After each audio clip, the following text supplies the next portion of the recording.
Were you recording? I was. I definitely got no my cheese. So with that, fuck yes and welcome to After the Hype. I want my no my cheese in there. We are definitely starting with no my cheese. The fridge or it's gonna get weird and sweaty. You must With know your host, cheese. as always, Brian Dressel. With me is Jonathan Hardesty. I died again. Emily Blake. Oh, this is going great. And Chewie Darso. Who's going to rescue her cheese before it gets sweaty? Oh, I hope this isn't your first time listening to this podcast. That's a hell of an open. I like sweaty cheese. Nobody likes sweaty cheese. I'm going to get that on a t-shirt, and no one will understand it. Oh, boy. Special guest this week, we have Elvis Kunesh here. Hello, how we doing? Better now. Yeah, better. now that we've acquired the cheese. That was the saddest no my cheese of all time. No, it was so genuine. It really was. I was saving it for the last because it's the most. Everyone loves string cheese. It's delicious. You eat it wrong, though. What, did she just take up giant Like bites? a Oh, yeah. like a she hot just- dog? No, just- when I have the time, I will do the meticulous cutting it into pieces. Ain't nobody got thing. time for the Cutting it. meticulous. I just don't like the Pulling way it it feels apart. on your fingers. You have to wash your hands Yeah, it gets afterwards. on your Oh yeah, it fingernails. really gets Ugh. under your It's not fingernails. good. Yeah, when you peel it, it's like, why is it hairy? Yeah. Hairy cheese. Oh, boy. So welcome to Cheesecast. I mean, With there's your probably host mark- is always Gouda.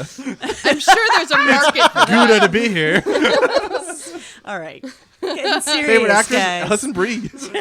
Oh my god, I can't bear this guy. Oh, God. Okay. Maybe we should do the after the cheese. This has gone out. This has gone off the Well, you just rails. gave me an idea for a podcast, actually.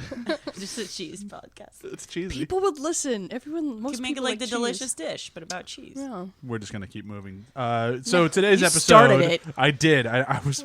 You threw her cheese. I still feel like that was the right choice. So we'll do a where have you been doing before we get into today's movie. Today's movie, by the way, is Disaster Artist, How do you which think I think Tommy is. Wiseau eats his string cheese? How does He licks Tommy? it. Yeah, I bet He just licks it. How many licks does it take to the center of the cheese stick Tommy Wiseau. with Tommy Wiseau? That would be amazing. So I'm disgusted. I mean, that's kind of how you are with Tommy Wiseau. It's like I'm entertained and completely disgusted. All right, so for a where have you been doing? I watched a little animated film that's been getting a lot of very good press for DC called Suicide Squad: Hell to Pay. I did not really expect much from it because DC has been doing this thing lately where they decide, let's make all of our animated films R-rated, which is cool because it means they're not holding back anything, but kind of sad because that's how they've been getting a lot of younger fans, because all the younger fans go to the Marvel movies and rent the DC movies, especially the animated ones, at home. And now that they're going for a much older audience, it feels like they're kind of leaving the younger people behind, which is kind of too bad. That said, this was actually a pretty decent movie. I enjoyed it. It was fun. They had Christian Slater as Deadshot, and he's been doing it in their videos for a while, and he's really good. They have the girl who's pretty much taken over for, I regretfully forget her name, the girl who used to do Harley Quinn. They had the new girl who's been doing it for pretty much everywhere, and she's phenomenal. She has like 450 voice credits on IMDb. She's amazing. And the story itself was really interesting. It was basically about Dr. Fate has a card that gets you out of hell when you die. And somebody found out about that card, and everyone wants it, specifically Amanda Waller, because Amanda Waller's convinced that when she dies, she'll go to hell because she absolutely would. And it's all about... She's not a very nice person. Well, she's awful. She's totally awful, and I that's why I love her character. But like the movie is all about like reverse flash or zoom in this, the Suicide Squad, and what's his name from Legends of Tomorrow? Oh, damn it. Vandal Savage. Yeah. All trying to get the card at the same time, and it's surprisingly entertaining and really funny and very dramatic and violent as hell. And which Batman uses a gun. oh yeah, Batman shoots For all a you dude in the people who head. like to talk about how Batman never uses a gun, he does. He does sometimes. It happens. When does the demonic hairpiece come into play? The demonic hair piece. Yeah. Hell to pay. Oh. Oh, is it going to be that? Are we doing puns today? We started with the cheese I pun. know. I was hoping that was the end of it.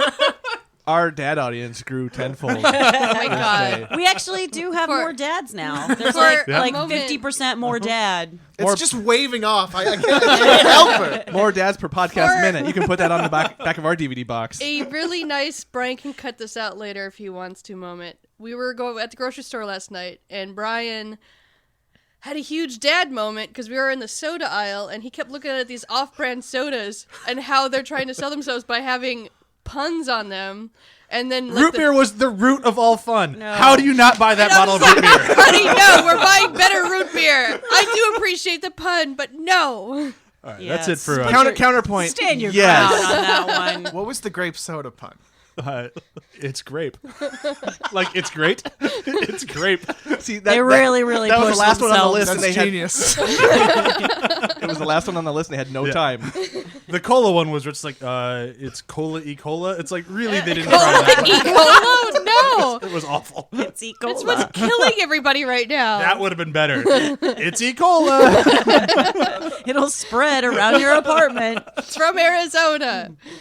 All right, that's it for Suicide Squad Hell to Pay. Chewie, where have you been doing? God, I really haven't watched much new stuff lately. I'll just talk about the rise and fall of emotions the past few days about Brooklyn Nine-Nine. I thought you were just going to be like, yeah. pregnancy was your... What have I been doing? I've been fucking pregnant. Well, I have been fucking pregnant, which is why I haven't...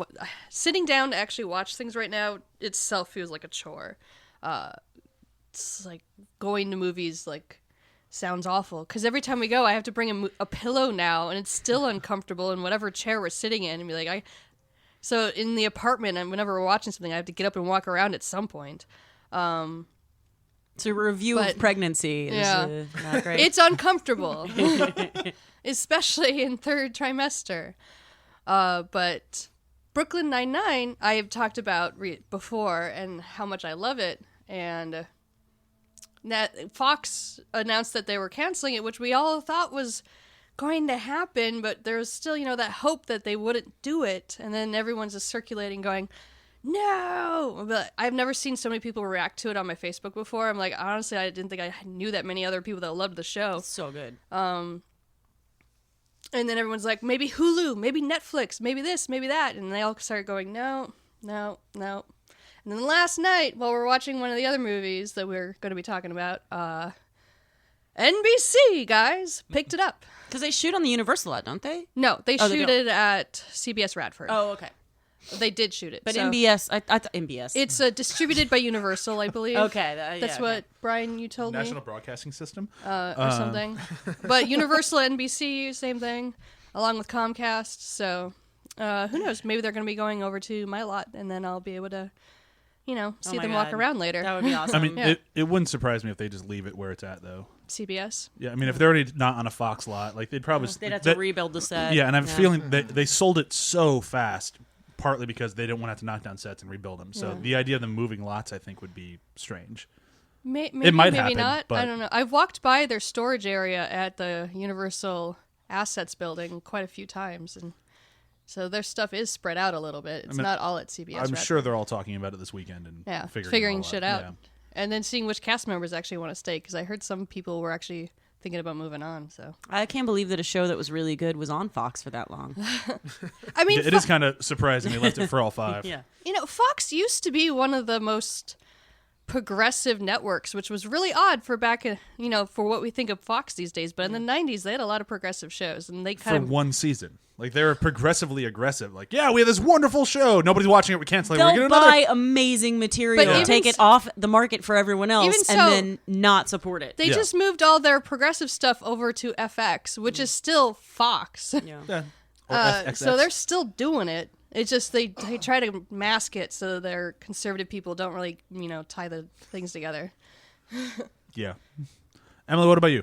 I watched the pilot for a show called Claws on Hulu.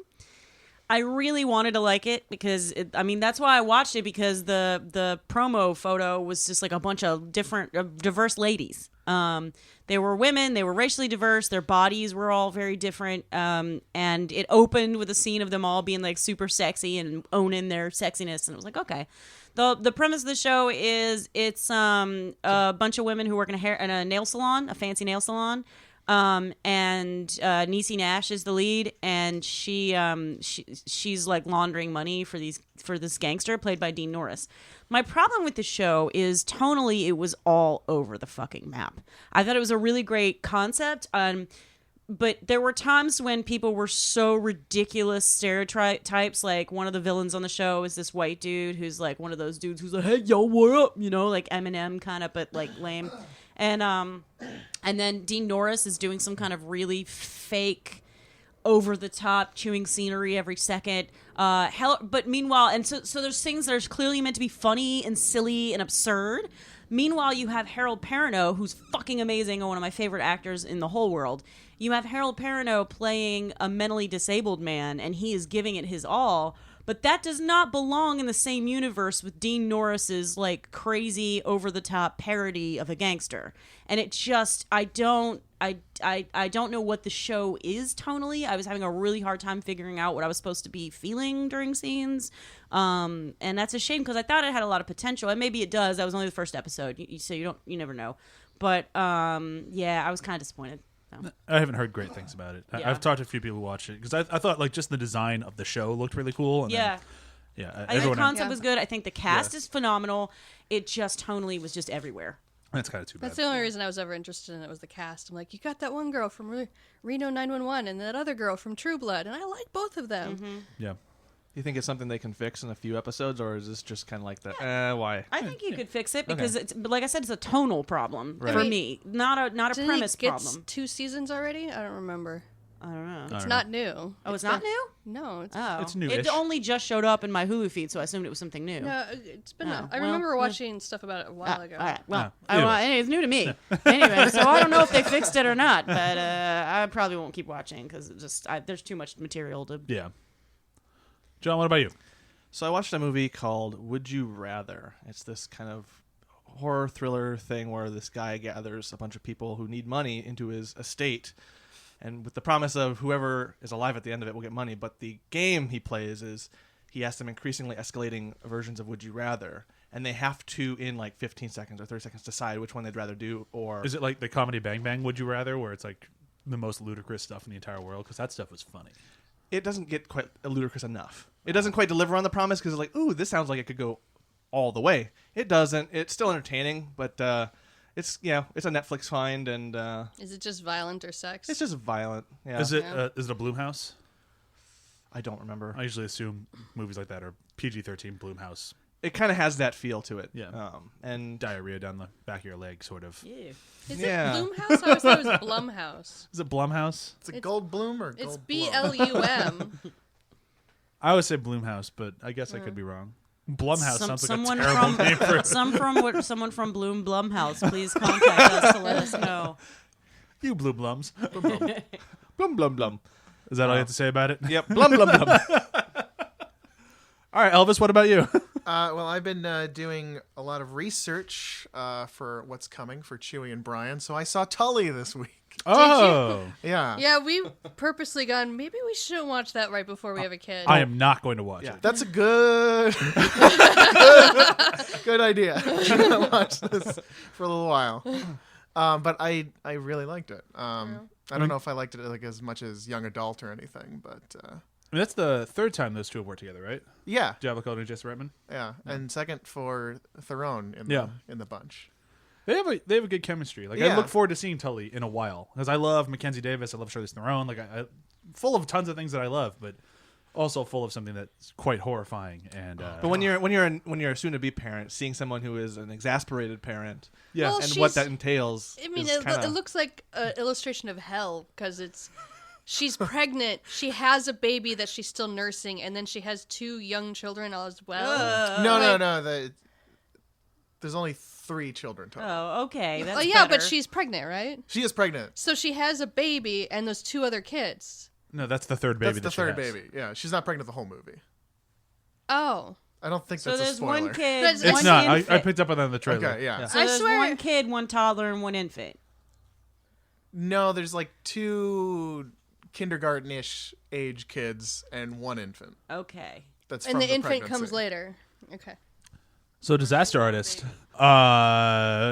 So this movie, we're just gonna move right into it. This movie came out late-ish last year, and it was met with immediate praise of this is going to be the Best Picture winner. It's going to win all these awards. It's going to do great. And then about a month happened. Everyone went, maybe it was just a good movie, and we'll get into all of that. I didn't do the numbers or the reviews or anything like that because I mean, numbers were it did well, reviews were people liked it, and some people loved it. Not a lot of people hated it, and I think that's kind of where we'll be today.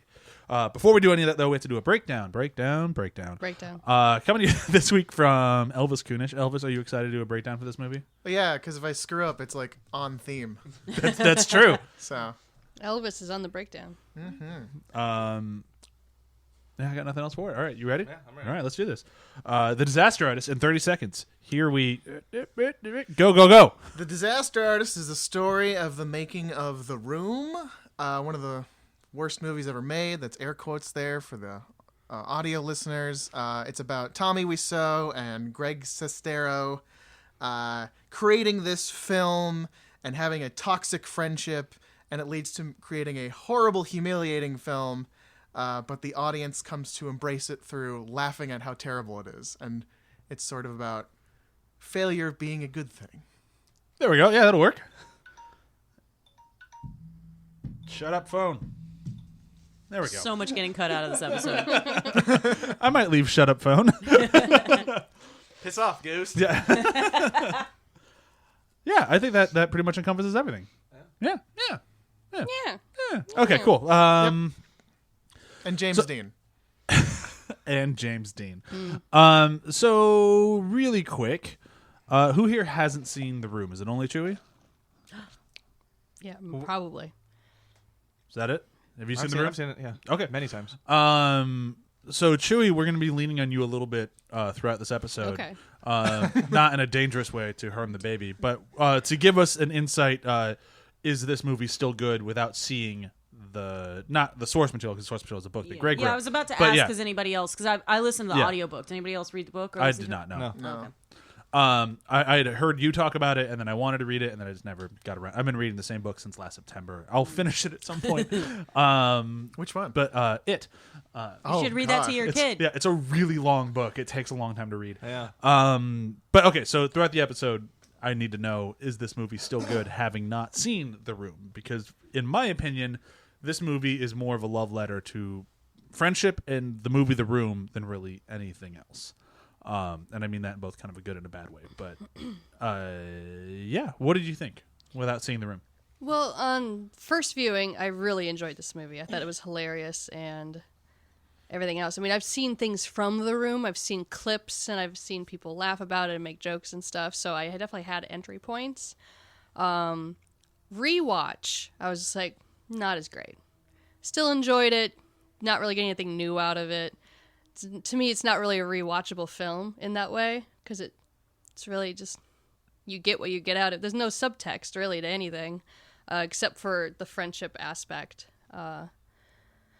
And I would say that what makes this movie good is the friendship, because it goes from a very healthy friendship where he's helping the younger guy kind of break out of his shell, and then they go into bad friendship where the guy gets jealous of Dave Franco, Greg, becoming his own person, and then it comes back around where Greg helps Tommy Wiseau realize, yeah, you thought you were making one thing, but you made another, and people love it.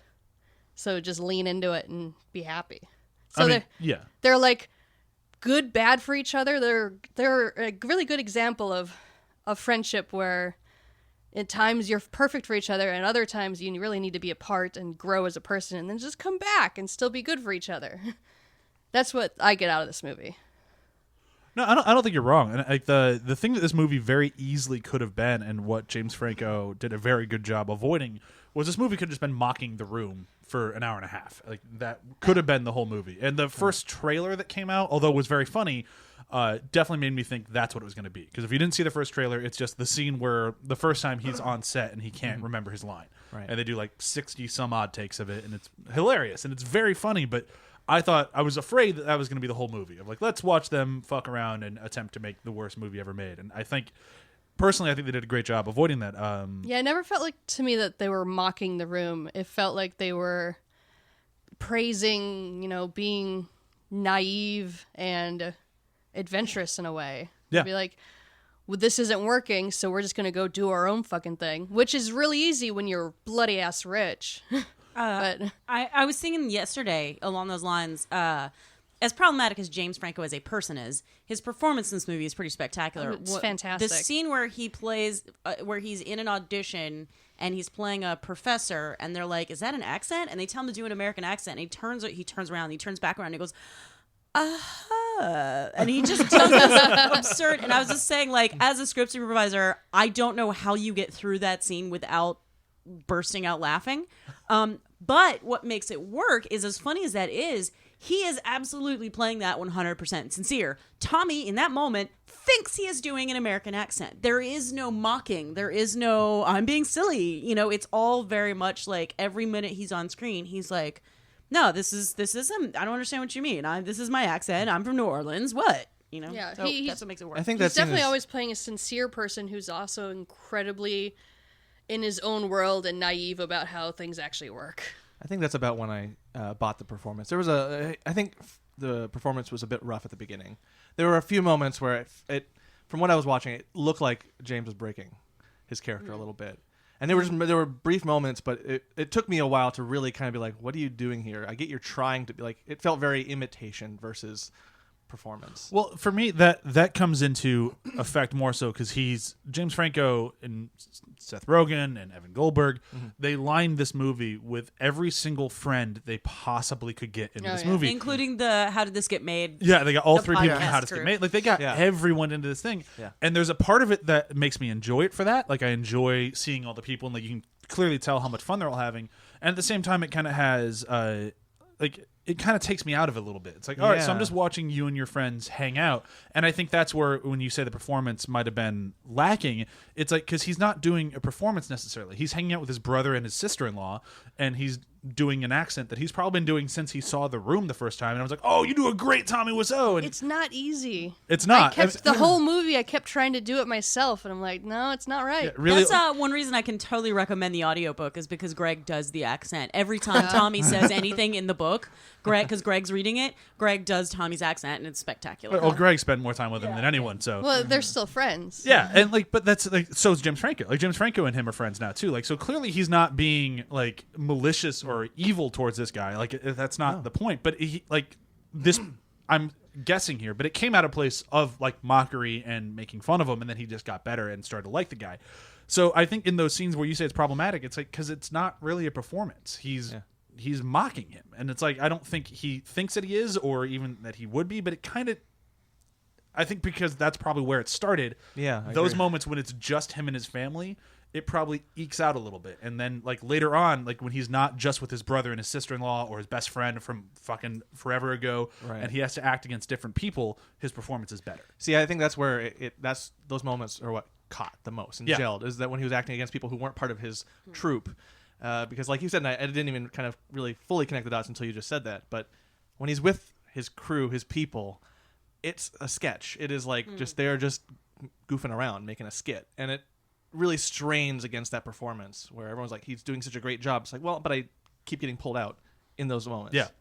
Because there's something about, like, because if for those of you who don't know, Dave Franco's married to Allison Brie. So, like, there's a lot of scenes with just the three of them. It's like, this is just a family having fun together, which is great to watch. And I don't think that James Franco ever gives a bad performance in the whole movie, but I think it's better when he's not just one-on-one with, as you say, his troupe.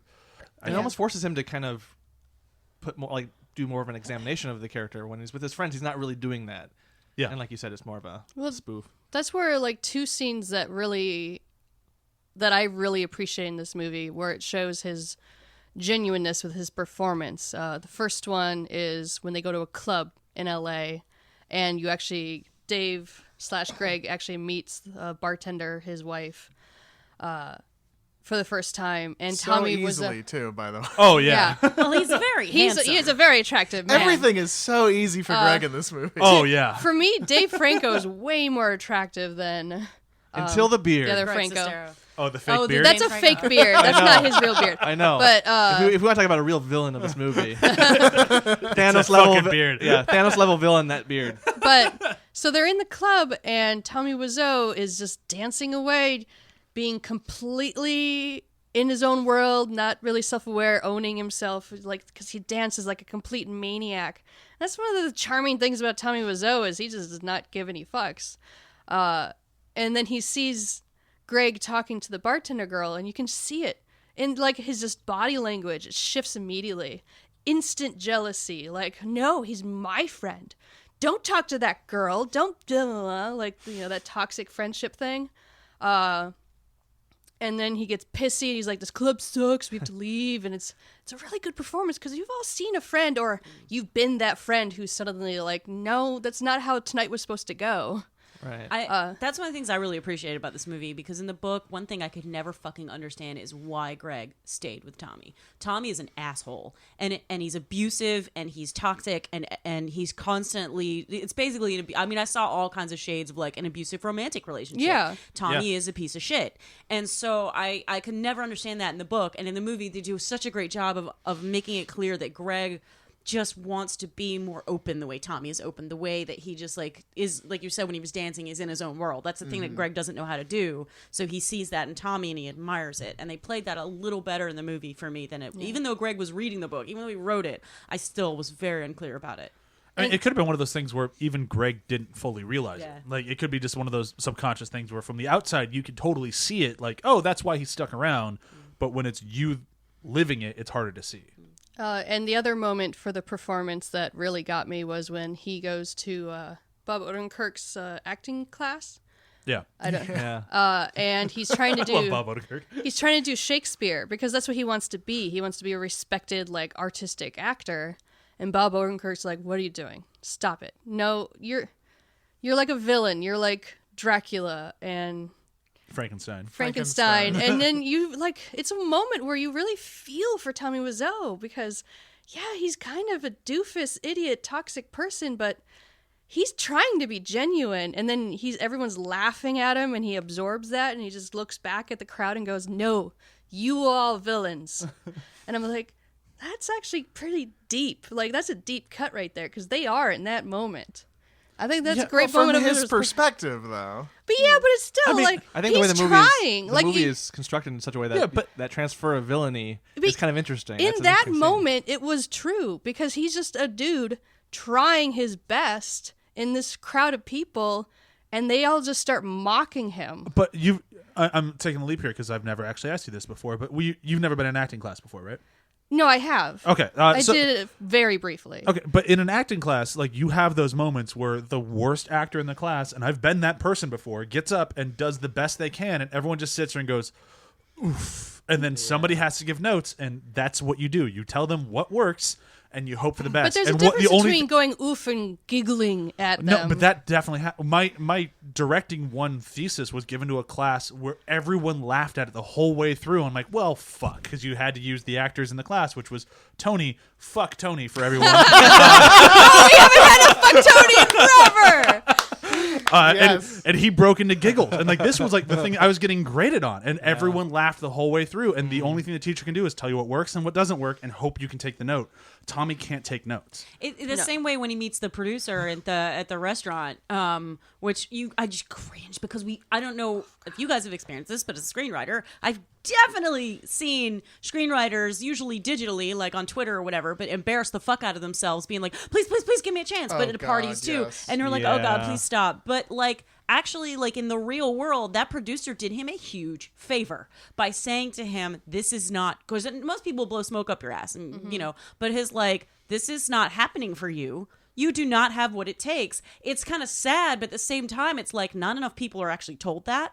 And I kind of was like, totally, even though, you know, obviously Tommy's being an idiot in that moment, but even though it's kind of a sad moment for him and you want to be like, no, you can do anything. The truth is you can't. The Room's success is a fucking outlier. The movie's kind of dangerous because people are like, see, you can do the worst thing imaginable and become a huge star. And that's really not true. In reality, that producer telling him to stop acting because he sucks is one of the nicest things. That it sounds shitty, but like, that, you know, he's trying to save him from wasting time and money and his life on something that's never going to happen.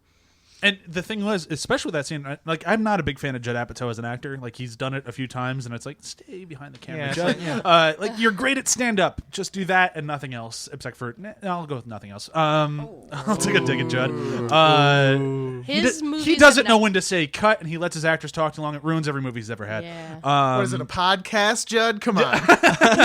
he kind of glorifies a different version of toxic masculinity outside of the violent one. Oh, that's a whole different Judd cast. The man baby stuff. Yeah. Either way, I really like him in that scene, and I think he did a really good job playing that guy. But I think he did exactly what you said that he wasn't doing in the beginning of that conversation of blowing smoke up his ass. Like, oh yeah, contact my assistant. We'll set up an appointment, and like just tries to get rid of him. And when he won't go away, then he's like, all right, fine, I'll drop the hammer of Thor on you. You will fail. That's true. That's a good point. Do you think in that way that Tommy, in at least in the movie, he actually succeeds in getting everybody to open up, be real? Because he like the standard in a thing way, in that But way for because Judd Apatow is like he tries everyone's push him off. patience in a way of like, I can't handle this for very long. No, Yeah. but I kind of think what Elvis is saying is true, though. Like, he does kind of push people to the point of like, all right, I'll just be honest with you. That's Fuck what I off. mean. Like, you can't handle him. Like, there's no handling Tommy Wiseau. Like, you can't be nice to him in a way. Where, you know what I mean by handling? Where they're like, we just have to be nice, get him out of here without damaging anything. It's just like, no, you just need to actually damage Tommy Wiseau, otherwise he won't go away. Well, it's a little force of nature. Like. Yeah. Referring to him as a force of nature is just kind of horrifying. is. I'm actually trying to, as we're talking, I'm trying to think, and this is more based on the character in the movie than the real person, obviously, but do you think he's like a sort of benevolent sociopath, or does he actually care about people? I don't think he has much. Because when you describe the scene of like him at the club, I'm just thinking like this is like the nice version of Donald Trump, where it's like it's all me, Yeah. and then immediate jealousy. I would say, judging from the book, it sounds like he had a really, really, really fucked up, shitty childhood. So for that, there's some sympathy. But the lesson that he learned from his life is to just be absolutely self-absorbed, and everything is about Tommy all the time, and like he uses Greg. It really, maybe he cares about him, but everyone in Tommy's life is, it seems to me from the book, and even from Greg's perspective, who's like his best friend, it still sounds like Tommy is just using everyone, and everything is about But him. not even It's just his from the planet. Yeah. You are on Tommy's planet. Yeah. But like, that's the thing, is even with all of that, and I apologize for the airplane sounds. But with that, it's still like, I don't think that's not necessarily true of Tommy in real life either. Like, from what I've seen of him, and like, granted, I've met him once at a Comic-Con convention, and that was like. Did you buy his signed underwear? I did not. Yeah, he sells You can buy Tommy Wiseau underwear, and he'll sign it for you. It's really weird.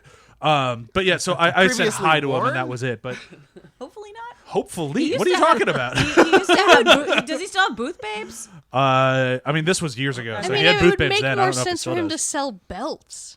It Why is he would. not selling belts? Belts for your belts. Yeah. Anyhow, so like I've only met him once, and he was very nice the 2 seconds that I talked to him. But I think it's still kind of true. Like you just look at everything from when James Franco won the Best Actor Golden Globe. The very first thing, because he brought Tommy up with him, which was a unbelievably and unprecedented like nice gesture and totally not needed. I was irritated he didn't bring Greg up, because Greg actually wrote the fucking book. Yeah, well, Yeah, but the he's based it off the performance- performance of that yeah. guy, so I get it. But if they won Best Picture and he didn't bring Greg up, I would agree with you. But didn't Dave go up with Yeah, him too? he brought his brother up and he brought Tommy up. So Could have brought Yeah. Greg. yeah, he brought. Greg's like, hey guys, my story, thanks. Yeah, but it But- was for acting, not story. But what I'm saying is, so the very first thing that Tommy did was grab the microphone as if he was going to talk instead of the guy who just won the award. And it's like, I do remember that. yeah, and James Franco was pretty quick, like, no. Like, Yeah. But there's something about Tommy where Tommy, I don't think he understands that people make fun of his movie. He's not an idiot. And he's like, no, I made the movie for people to enjoy, and if you can enjoy it however you want. And it's like, okay, great. But like at the same time, like part of me wonders if he buys the bullshit that he's selling. Because in the movie, I don't think that he does necessarily. I feel that he's just constantly spewing bullshit and just expects people to follow him whether or not they believe him. Does it make sense? Yeah, because I think Tommy, and certainly in the movie, is just his whole personality is a performance too, Yeah. which is interesting because he's a terrible actor. But like everything about him seems crafted. And actually, the fact that you mentioned like he had booth babes, Yeah. at least in terms of like everything I know about him and from the movie, like I don't see like a sexuality coming from Tommy Wiseau. What do you mean? You see his butthole in the movie. Right, but like every time like he interacts, Can't in figure out where her vagina is. It's No. a real Hollywood movie, guys. But it's like it all seems so performative in that way. It's like I Yeah. have the booth babes, I have to have the pretty girl and stuff like that. And Yeah. it's I don't know if I have a point here, but I find it's interesting that it feels like he's so like he's creating a performance for who this weird Tommy Wiseau guy is. And He has an idea of what people expect from him, Yeah. even though it's not really correct. yeah. Because, if he probably thinks I'm going to a con, I need a booth babe. That's a thing. Even though they have moved away from that pretty drastically. These Right, days. Yeah. right. And it's like it's not he wants to be an all-American guy, not like the hero in the movie, of course. And it's not because he actually wants that, but it's like he thinks that's who he's supposed to be. Yeah, and I think that comes through in both real life and in the movie. Like he really thinks that he is the all-American hero, Johnny. Yeah. That's so encapsulated when they throw the football around. He's like, I love football, a great American game, as he throws it like underhanded across the field. Bounces. There's so much really to like kind of pick and chew on in this movie, especially with Dave Franco. But let's move around some of the supporting cast of like the guy who actually directed the movie, Seth Rogen. As Who, by the way, that is not what a script supervisor does, guys. He's basically a first AD in this movie. Oh, yeah. I was hoping you would I bring don't that think up. they had a first AD. Yeah, probably not. So, But it's like, so he's a script supervisor, first AD, and director. Yeah. he didn't look happy about it. No, I don't think he was. But I actually think Seth Rogen is one of the better performances in the movie. Like I Yeah. actually I would agree with that. because it didn't Yeah. feel like a lot of these people. They did a really good job of. A lot of times with the Evan Goldberg, Seth Rogen movies, they feel like Seth Rogen in this movie or James Franco in this movie. And I actually feel like they all did a really good job kind of disappearing in their roles. It's one of the better performances Seth Rogen's given in a while. Like he didn't feel like Seth Rogen playing a character. It felt like, oh, that's the script supervisor. He wasn't trying to compete with anybody else either. Yeah, yeah. Which was Yeah. it's a small distinction, but like when you get a lot of those people together, sometimes it can be like, who's the funniest in the room? Yeah, like you watch This Is the End, and it's just a room full of comedians trying to be funnier than the guy next to them. Right. And this one, they really did a good job not doing that. He totally played a guy who has done a billion movies and is just so jaded by the whole process. And he's just like, it'd be really great as a script supervisor if I saw a script. And he's like, oh, everybody wants script. And he's like, okay. Like, just had this whole reaction. And he doesn't really even change that, even though he gets irritated at Tommy at one point. Even that's the same attitude he has when they're at the premiere. And he's like, well, wouldn't you be surprised if he didn't do something fucking weird? Like, just his whole attitude throughout the whole movie is like, whatever, you And- pay my check, I'll still do the job. And at least, I don't know if every one of us at the table has been in this situation, but I know I have of, here's the check, going to the bank. Oh yeah. What's gonna happen? Yeah. I really hope this doesn't bounce. That line about it being a bottomless pit is actually what the teller told him, according Yeah. to Greg. Yeah, that's from a lot of this is directly, and that scene with the water bottle where Tommy can't remember his lines, that is pulled. So much of this is, but there's a lot of stuff that's not in the book, but there's so many scenes that are pulled like word for word from the book. That's pretty amazing. And Yeah. that's a super smart in general, because there is a lot of actors that are so desperate to have something to do with their hands to take their mind off what's going on with their mouth. Yeah. I need 2 coffee mugs. Well, there's some actors who like in every scene they're eating because Yeah. they love eating and talking, which I don't understand, but okay. I mean, even when you go back to like the original like moving out of silent films, you give everybody cigarettes because they needed something to do. Thanks a lot, silent movies, for making us all smokers. Oh, those poor actors, they had so many health God. problems. But they made great noirs. with They it. did. But that again was also a great moment of showing their friendship because here's Greg who finally realizes how to get through to Tommy where no one else can. Yeah. No, I really like that he kind of is like the Tommy whisperer. Like the whole time, people are just like, he's the only guy who understands Tommy, even remotely. And I think even Greg would be like, I barely understand the guy. But he just knows that much more than everyone, which makes him an expert.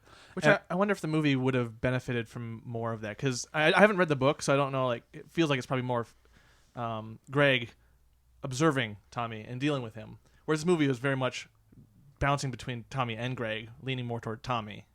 I thought about that the first time I saw it, of like, would this movie be better if it was all Greg and then Tommy as kind of like the Captain Jack Sparrow, like, oh, he's Right. clearly the point person in the movie, but not the main character, fuck you, Pirates 4 and 5. But it's like, I think with a character like Tommy, to put him in the wings even a little bit, you're missing out on why everyone's there. Like, people are not going to see the Greg story. They might have read the book, but the only reason they read the book, for the most part, was to get more of Tommy. Like, everybody just wants more Tommy because he's such an interesting, weird fucking dude. Yeah. So if this movie had gone less Tommy, I think it would have been the wrong choice. And I think they struck the balance pretty well. Yeah. Personally. Because I can it's like agree with a that. voyeuristic fetish sort of thing, attraction towards him, because he is so extreme, and no one else, like, if you ever tried to act like that, the response you would get would not be positive. It'd be terrible for your career and your social life. But this man became famous being this way, so there's definitely some sort of thing about it that attracts you to him because it's so taboo. It's the unleaded narcissism, Yeah. really. Yeah. He just can't stop trying, so he, like, eventually, and then I feel like our culture right now is, like, geared towards finding those people and just, like, accentuating them as much as possible. So he's kind of, like, in the right place They're at the great right time, too. to laugh at, not to make your president. Yeah. I mean, you're not kidding about the right time, though. Because if this had happened 10 years later, this never would have worked. Yeah. Like, because this wouldn't have gotten a theater run. This would have been a YouTube movie, and he would have been a YouTuber. Nobody would have cared. But instead, he got there before any of that happened, and he was able to just be, like, the quintessential, like, you're almost Ed Wood, but you're not Ed Wood. Like, Yeah, you Ed have to be the Wood. last What Ed I would Wood. say about this Ed movie, Wood too. himself was a pretty crazy, eccentric fetish guy. oh, Ed Wood's such a good movie. I love Ed Wood. Go back Worst and movie you've ever seen? Well, this one will be Oh better. my god. Can you just imagine the two of them on set together? Oh, that'd be bad. Avengers 4. two negatives make a Make a thing. no. One's wearing a lot of belts, the other one's wearing cashmere sweaters. All right, so I'm just going to kind of go through some of the complaints that I've heard from people because I feel like we're loving on it a little bit more than I thought we would. And I want to see if we can come up with defenses for any of them. The first complaint that I've heard from a lot of people is that they just wanted basically behind the scenes of the room, and this movie only does that for like about half. Like the other half is all about the relationship. Did that bother anybody else? Did anybody want more of like secrets of the room? Especially since I I will didn't s- see the movie. No. Yeah. I will say that you were kind of talking about this earlier, John. We were focusing on the performances, but both when I saw it in theaters and then when I watched it for this, I was like, I could walk out of this movie up until they meet with Jason Mantzoukas. yes, Yeah. Jason Mantzoukas and Hannibal Buress, Right. and start the plot line of actually filming the movie. Everything before that, it's like not bad. I wouldn't besmirch anybody who enjoyed it, but I'm just like, I'm not compelled to be here right now. Actually, to me, Yeah. the beginning of the movie kind of feels like a setup for a whole different horror film. Yeah, This young, attractive, impressionable guy who needs to be broken out of his shell gets kind of like wooed by the older, rich white guy, or who's going to take him to his apartment in Los Angeles away from his parents. I'm going to my room with three. Like, you could so end up dead. I'm going to my room with 3 strange men. That's certainly the movie Megan Mullally thinks. Yeah. Oh, she's so. I'd be so worried about my son. Who is this guy? But I would agree for the most part. I think the movie really hits the ground running once they get to LA. Like once they both start like pursuing their dream, and like Greg has minimal success, Tommy obviously has none. I think that's kind of when it starts going, because that's when you can kind of see them like, oh, I might have a career in commercials and soap operas, or maybe something here. I won't have a career in anything, and how they kind of come back together, and then they make this movie. I can kind of see the complaint, but at the same time, mine's a little bit different, kind of tangential to it. But they they recreate a lot of scenes in this movie, and in my opinion, way too many. I think and this is kind of me being myself, but I don't think they needed any of those scenes. Maybe just a hint at them, but like there was so much reliant on recreating the scenes that we did lose some behind the scenes. So I could see where the complaint is that there's just not enough behind the scenes stuff, is because we get into the scene that they're doing. It's like, well, we've seen this scene hundreds of times. Yeah. We don't need that scene again. We can get shorthand. But the movie kind of uses that as a crutch. That's kind of my version of that complaint. See, I disagree with Yeah, I that. disagree too. I don't know what scenes did they because any scene that they were recreating was all about like the people who were watching the scene play out and their reaction to it. Like the only time that they really recreated the scenes was for the dump before the credits, which I was fine with. Like, 'cause Amazing! I I want to talk about that. Yeah, like that was just like, oh, this is cool because the movie's done, and now we're just seeing how much they love the room and wanted to recreate it. you're basically just watching a victory lap of like, hey, we had fun and this is what we made. Or are you talking about when they were screening the movie to the audience? Kind of all of it. There was a lot of. I wanted to see the reactions of the people more than I saw the scenes themselves. Like, imagine like if they'd kind of Spielberged the sex scene where everyone was reacting to the butt instead of actually seeing it. It was like, I don't think they were reacting to his butt. They were reacting to how he was mistreating the lead actress. Yeah. Right. I think we got the reaction, especially in that scene. I think that's maybe the best. It's one of the scene most movie. intense parts of this film. Yeah. Yeah, John. If anything, I actually had the thought like this movie feels like it's the Jim reaction shot of movies. Yeah. There's not a lot of depth there, but it's like cut to Jim reacting to a weird situation. Jim. I thought you meant GYM, and I was like, what the fuck? Yeah, I thought Jim there was from The two. Office. Okay. Right. Jim Halpert. Yeah, no, Yes. I kind of agree with you. Like, it's kind of, no offense, John, but it's kind of the opposite. Like, I almost wish we'd had more of a balance of like what they're seeing and what we're seeing, because it really just kind of felt like, oh, I know what scene they're filming because there's the bed, and now we're just spending the whole time with the reaction. Like, it just kind of felt like, I didn't really need more, I guess, but like, I don't know. There's something just, I kind of wanted more of the, like the lunch table, like what the fuck did we do today sort of conversations, more so than the let's stand around and scream at each other on set. Because I feel like we got a lot of that. Like there was a lot of like, let's scream about this scene, let's scream about this scene, let's scream about this scene. And they just kind of move from one to one to one. Where I really like the conversations with like when they're sitting at the lunch table trying to figure out Tommy. Like I like that sort of like, I want to see this crew who are stuck in the weeds with each other going like, this is the worst experience we've ever had. And we've all worked on horrible movie after horrible movie. So that says something that this is the worst. And there was some interesting, like the old lady had an interesting thought. It was like, well, this is just what we do. This like there was a philosophy of acting in there that was like, this is really fascinating. Where's the rest of this? Where's this for the other elements? Yeah. That would have been agree. very interesting to kind of explore, but yeah. I wonder if that's not because this is so much from Greg's perspective, and Greg probably wouldn't have been included in most of those conversations. True. Yeah, Well, yeah, so because they maybe kind of he'd tried be viewed as a spy. Yeah. A narc.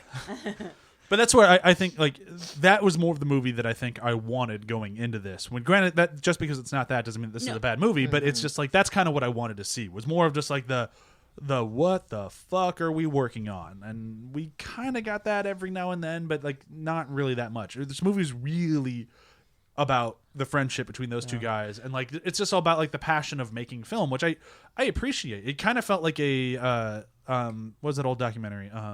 American Movie? Was that it?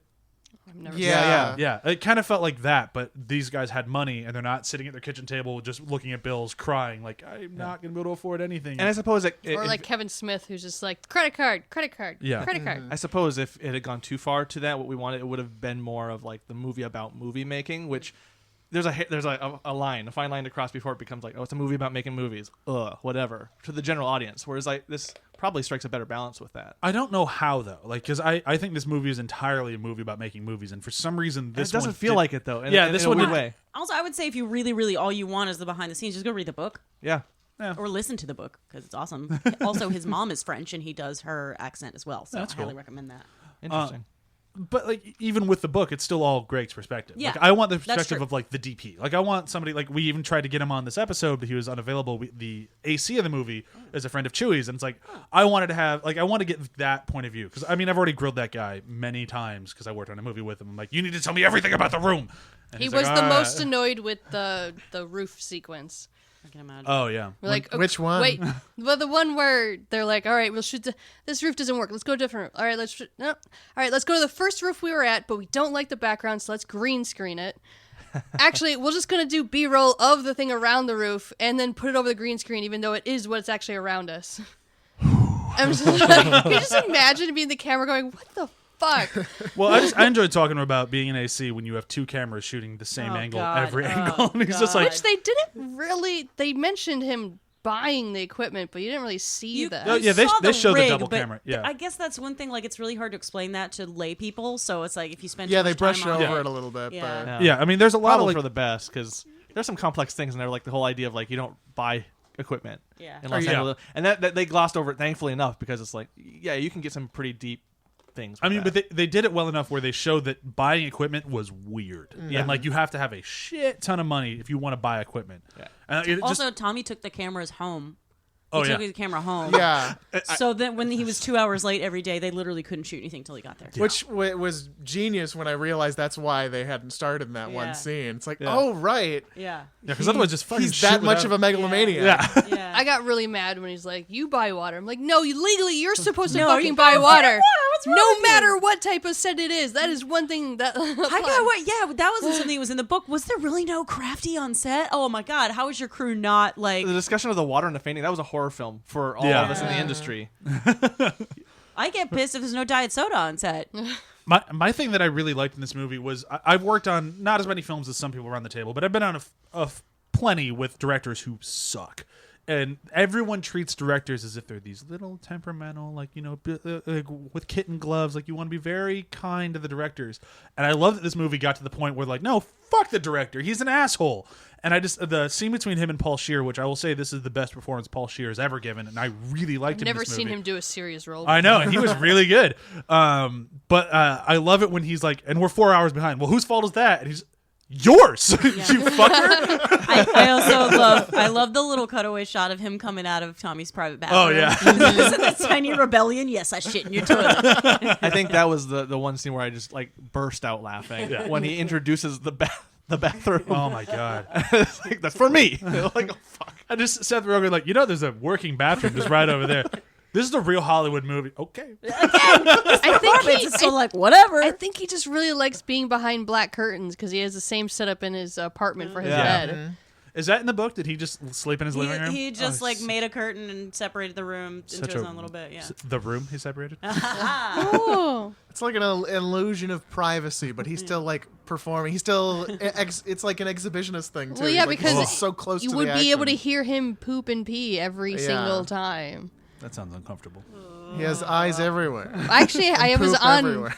one of my Lifetime movies. We kind of had that situation because we were in somebody's. It was like a warehouse that someone converted into a giant loft, and they had made a bathroom in the middle of like the living room, and it had 4 walls and everything, but it didn't have a ceiling. Oh, So every time somebody went into it, I could hear them pee, and every now and then I would make comments. I'd be like, "Come on, man, how much did you drink or whatnot?" I've never, all sets I've been on, I've never actually known of a director who went to the bathroom. Like, they'll disappear, but I go to the bathroom a lot, and I've never seen them coming in or out. It's just like they magically know when to just be like, and then vanish. Didn't you tell me a story that Christopher Nolan made everyone listen to him pee over the walkie Yes. on What? Dark Knight? He did. He brought a walkie in, and he's like, "Does anyone want to know what it sounds like when the director pees?" And I was just like, I fucking love Christopher Nolan. It's just, I know we rag. They do not have bodily functions. We do rag on him a lot on this podcast. But it's important to he's know so that he's awesome. human, right? Oh my God. He's still a wonderful He's human still being. Yeah. funny. He's still great. I know somebody who worked on The Dark Knight, and she said she was a PA, one of like a dozen PAs. And Yeah, he that knew- was me. He knew her name. No, it was my friend Bola. Oh, okay. Yeah. She also did. Y'all So now you know too. Is there anything that we haven't hit in this movie that people would like to talk about? I see Elvis has notes. Makeup.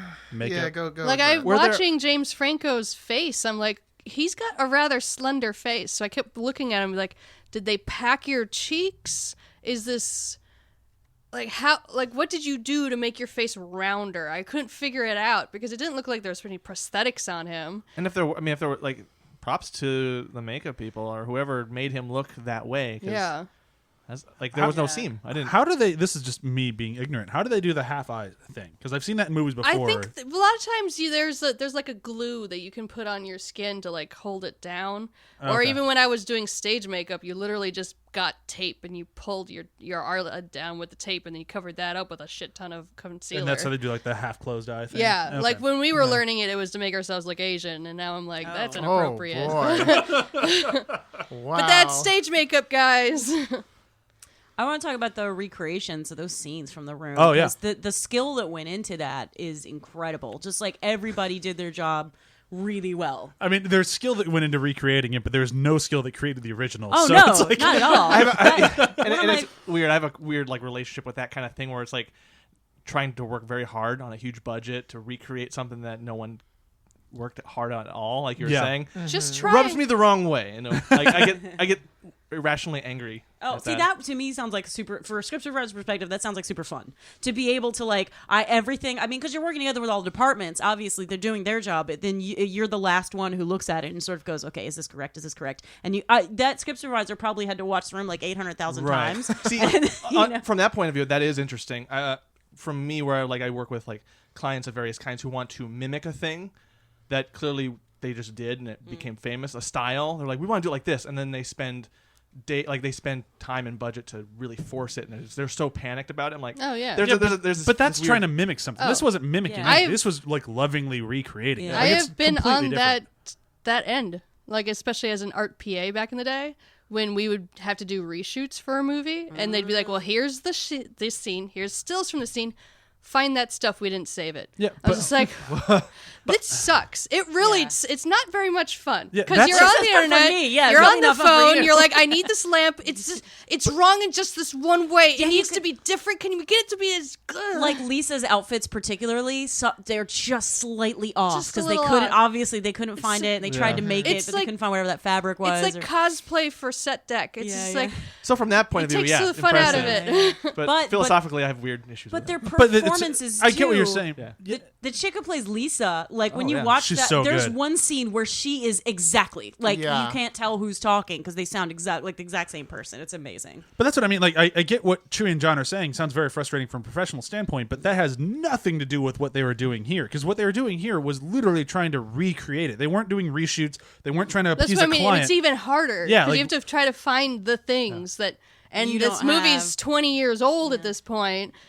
But you guys are working on stuff for people. Like, the people who made this love this. Yeah, And yeah. this isn't something where, like, we have to do what? Fuck. They're like, we get to do what? Awesome. And, Yeah. like, Maybe. Now for juxtapose them, that with for them. For the person who's finding the object, it might be hell. Now, I and was it just might thinking about how be. much fun it would be to look at your still and look at the screen and look at the set and just walk around and be like, "This is a millimeter off. This is a millimeter off." That adds fun to me. See now, So- then editor me comes in and is like, "This is fascinating." It's like Yeah. it's like the side by side for the two Star Wars trailers, Force Awakens and Last Jedi, where they're like, "This is beat by beat the same thing." I was like, Yeah. "It's that same thing." Where as editor, that's fascinating. So I'm just a bundle of weird conflicting emotions. For our art department, for me, the level of fun, I guess, would really be influenced by the amount of money I have. yeah, sure. Yeah. If you're doing this on a tight budget and you want me to recreate it exactly, fuck you. If you got a lot of money and you want me to recreate it, all right, we can play. We'll make this work. You got to find just You the can right get it. picture of You can just spoons. go get a fabricator to remake it. What else have we missed? Is there anything else that we haven't hit on this thing? I was gonna say I'm kind of conflicted on the whole recreation stuff Oh. too, because yeah, it's one thing I love it because it's like just demonstrates how much joy and passion and happiness this for these people. It's like awesome whenever you see something that's like, oh, these people love making this. But on the other, I am also like, this is the whole reason they made the movie was for this basically, and in that way I feel like the movie, I don't know, it could have gone more in depth to like exploring the darker side of this character. Like it felt like a kind of a, because they kind of had to because they needed Tommy's approval, Right, but it right. felt like kind of a toothless exploration of this guy. Well, yeah, you're not going to get something that actually bites until he's dead. Yeah. Because there's no way that you could have him on set being like, oh, yeah, this is what happened or this isn't what happened if you're making fun of him the whole way through. And that's probably why they had that cut scene at the end with him, Oh, for was sure. to make sure everyone knew we're not making fun of him. Yeah. See, he approves of our movie. And I'm kind of surprised they didn't try to get anybody else. love Maybe they that did and scene it didn't so work. much. They were actually pretty funny together. Yeah. But Like, what is wrong with you? Dave's friends, man. But like I kind of would have liked to see Greg in it at some point. I would have liked to see I forget her name, the girl who played Lisa, because all she does now is YouTube videos in Texas. Juliette Daniels, I think. Is that it? Yeah.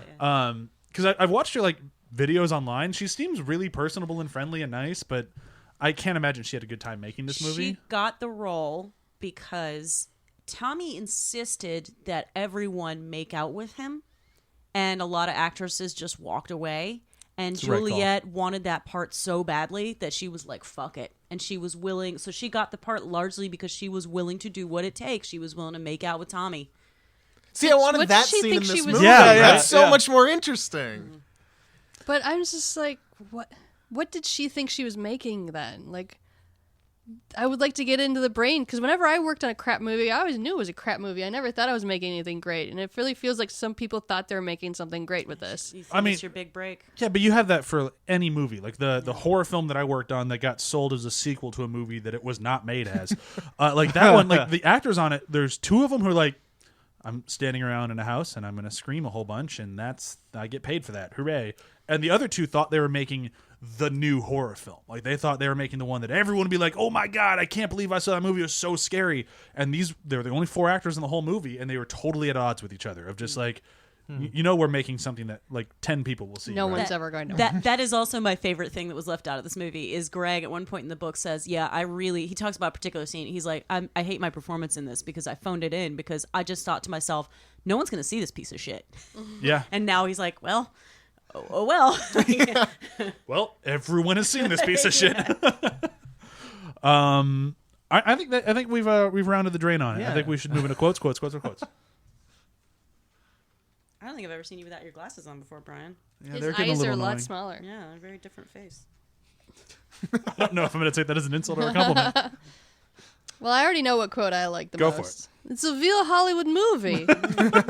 Every time he said that, I'm just like, oh my God. I remember when I would feel that way in film school. I'd be like, we're making something important, guys. For all those Columbia people out there, everyone on Practicum, it's a real Hollywood movie. Yeah, no, it's okay. not. Oh, Practicum. We are not making anything important. It is not a real Hollywood movie. Mine is also, I'm pretty sure we'll have Tommy lines because his lines are just so good. It's when Greg starts hanging out with Allison Brie for the first time, and he has to rush out of the club, and he's so mad, and he just starts screaming and just screams, "Everyone betray me!" And he kicks the newspaper stand. He goes, "Ow, my foot! I hurt my foot." I have eaten at that restaurant. Oh yeah, Yeah, we had tacos there. nice. It was with the. I actually have a serious quote. I loved the like you were saying, John, earlier about the actress saying like why she does this. Oh, yeah. And I have a quote that really resonates with me and why I love being on set so much. Even the worst day on a movie set is better than the best day anywhere else. I firmly fucking believe that. I haven't been on a movie set in a long time. I love I'm not it. I don't want to be anywhere else. I would rather, even on the worst shit show I've worked on where they had no diet soda, I still was like, I'd rather be here than in an office. Well, Any day of the than week. an office, yes. Yeah. But just about any other job. I got to the point where I'd have to be working a specific job on a movie set to want to be back on a movie set. don't know. If I had to go back as a PA, fuck no. If I somehow I agree. got to be like a park ranger and I developed a relationship with a pack of wolves, like that would be. It's a very specific example. Yeah, This is that's my true. job, hanging out with a pack of wolves. I've only been doing this for about 2 years, so when I've been Seth Rogen's character, maybe Yeah. I'll feel differently. When I'm ADing, apparently. Yeah.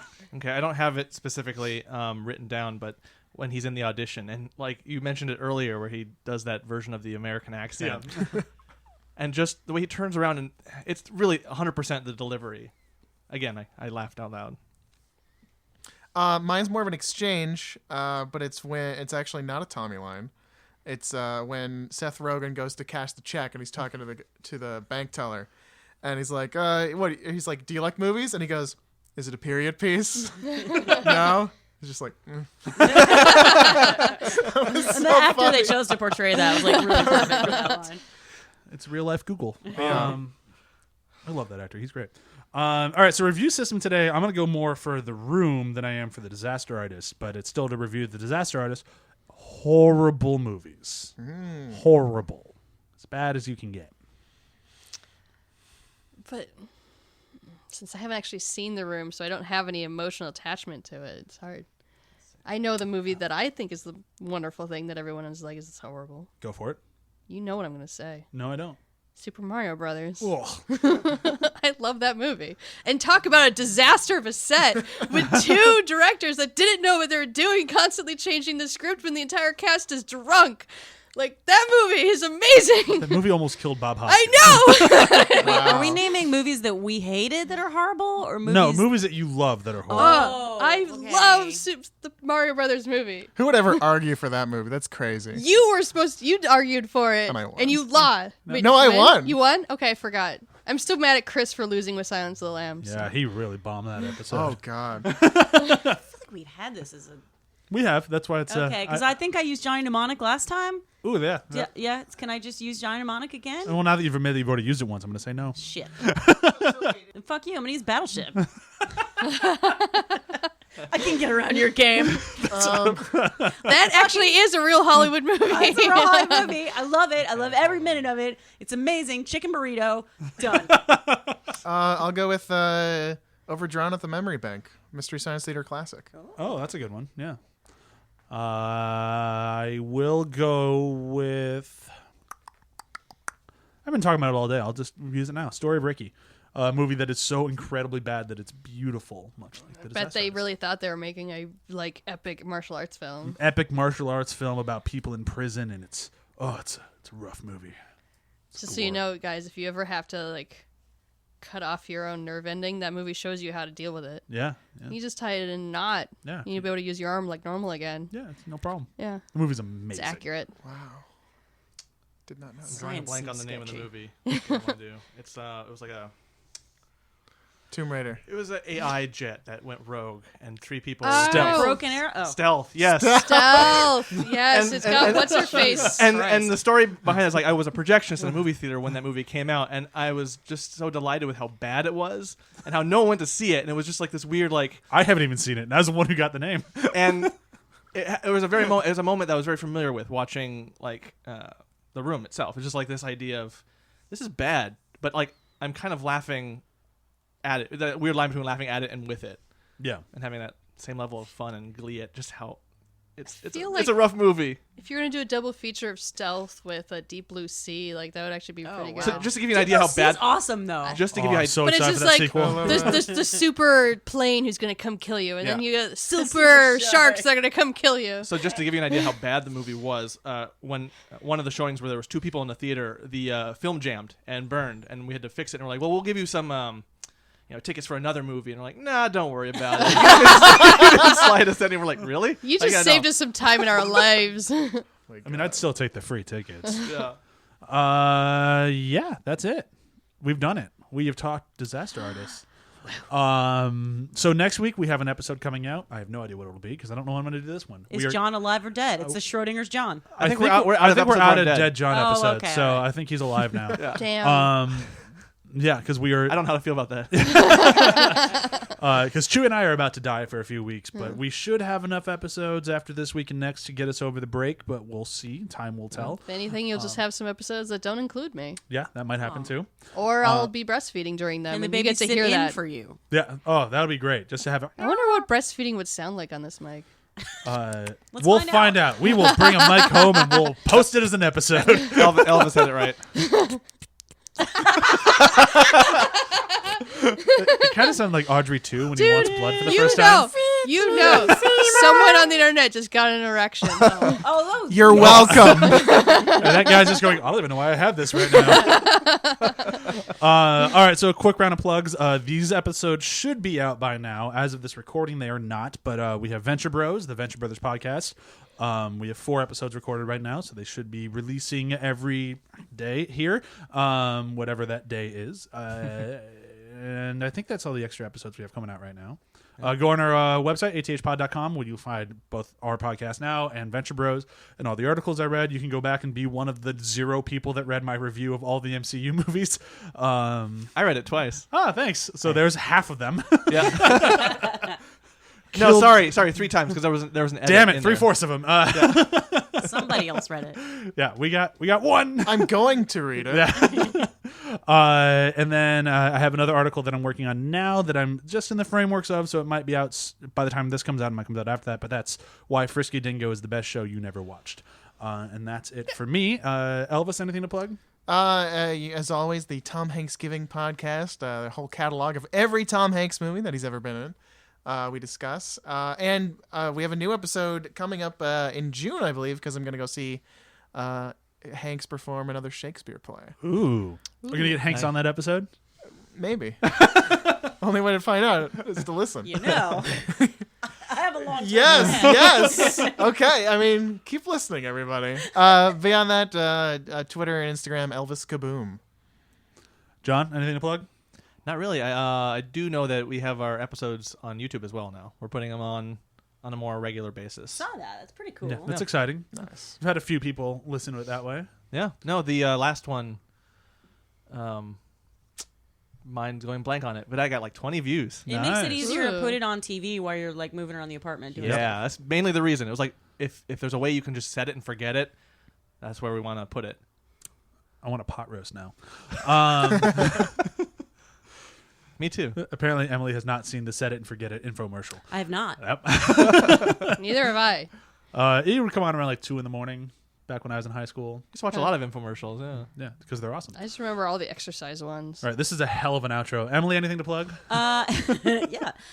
I, as of this recording, have a lull. I don't have any commissions right now, so it's a good time to get yourself a 13th Doctor coat if you're a cosplayer, and you can get that at my Etsy shop, which is Emily Blake Sews, or if you want to commission a cosplay from me, anything that's made of fabric, EmilyBlakeSews.com.